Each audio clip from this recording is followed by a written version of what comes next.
Gracias, Irene. Pues vamos a abordar sobre este asunto, sobre las infraestructuras. Lo vamos a hacer con un experto ferroviario y director técnico de la Alianza Corredores, Iñaki Barrón. Muy buenos días. Hola, buenos días. Una de las cosas que nos sorprendía es ver puentes, pues como decía el ministro de Transportes, anegadas vías totalmente desaparecidas.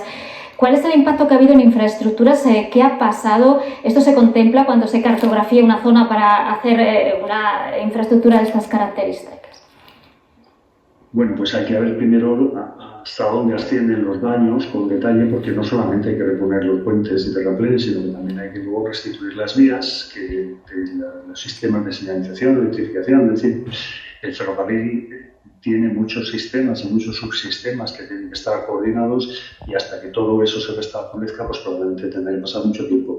No solamente, claro, evidentemente hay que empezar por lo gordo, por túneles, viaductos, puentes, etcétera, y entonces ver exactamente hasta dónde llega. Hay que tener en cuenta que las infraestructuras ferroviarias de la Comunidad Valenciana pues tienen la línea de alta velocidad, por supuesto, Madrid-Valencia, pero también tienen la red convencional, donde hay habitualmente circulan trenes de viajeros y de mercancías. Luego está el metro de Valencia, el tranvía, etc.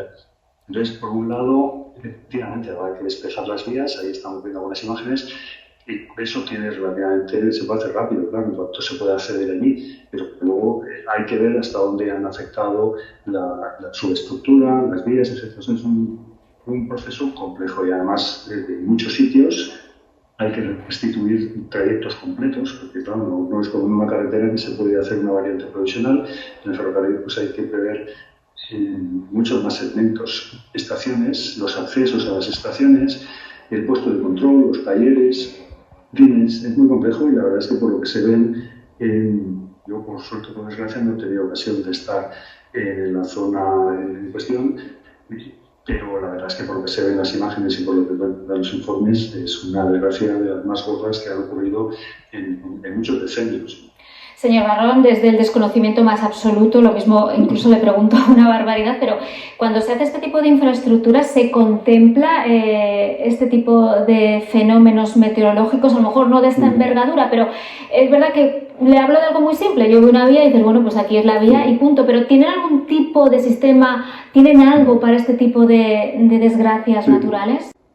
Sí. Pues en las escuelas de ingeniería se estudia que cuando hay que hacer el diseño de una infraestructura lineal, en este caso un ferrocarril o una carretera, cada vez que hay que atravesar un cauce de agua o cada vez que hay que atravesar según zonas, se disponen de unas tablas, unos cálculos, lo que se llama el periodo de retorno de la avenida de 100 años o de 50 años, y precisamente estos días se está discutiendo mucho en los medios, entre los compañeros, se está discutiendo la necesidad de actualizar estas cifras, puesto que todo eso se han hecho siempre, no las cifras, sino los parámetros con los que se calculan las infraestructuras, puesto que se han hecho tradicionalmente con unos parámetros que probablemente haya que actualizar a la nueva realidad climática. Ya vemos que los fenómenos climáticos son cada vez más extremos, y pues eso hay que tenerlo en cuenta. Hay que tener en cuenta que cada vez que se diseña un puente sobre un cauce, pues hay que calcular el área correspondiente a toda la cuenca que hay aguas arriba de ese puente, y con eso se calcula la avenida máxima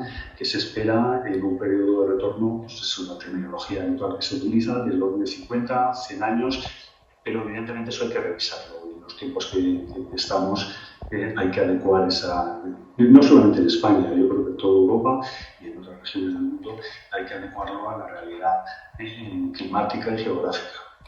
Lo comentaba usted antes, ahí habrá que mirar hasta dónde ha podido llegar el daño.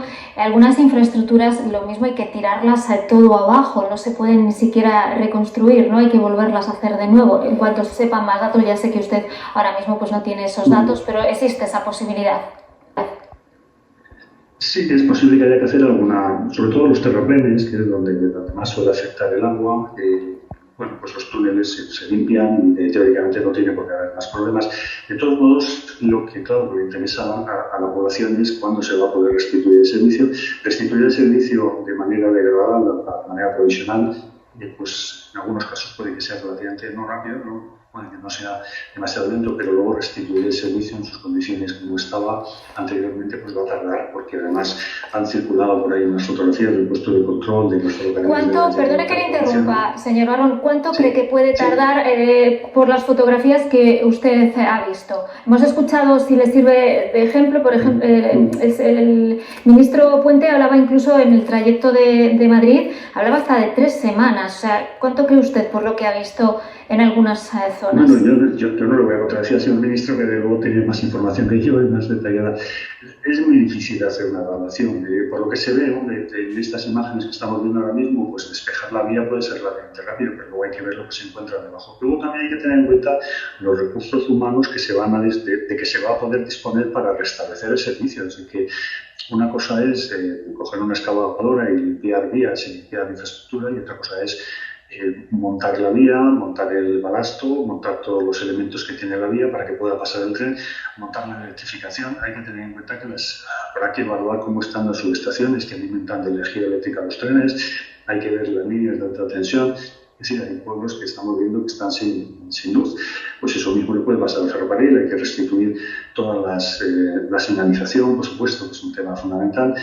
Y como digo, bueno, pues como están los talleres, los puestos de control, en fin, todos los elementos que necesita un sistema ferroviario para poder circular normalmente. Es muy aventurado decir algo, por lo que se ve en las imágenes, y teniendo en cuenta que todavía andan buscando personas desaparecidas y todavía hay crisis humanitaria, yo creo que no es que sea la prioridad absoluta, pero con todas las prioridades que se le puede dar y todos los esfuerzos que se le puede dar, es posible que algunas infraestructuras tarden semanas y probablemente incluso meses en recuperar, no ya la normalidad, pero sí un mínimo servicio que permita utilizarlas de una manera fidedigna, de una manera razonable. Pues muchísimas gracias, Iñaki Barrón, experto ferroviario y director técnico de la Alianza Corredores, por atender en directo al canal 24 Horas. Muchas gracias y buena suerte.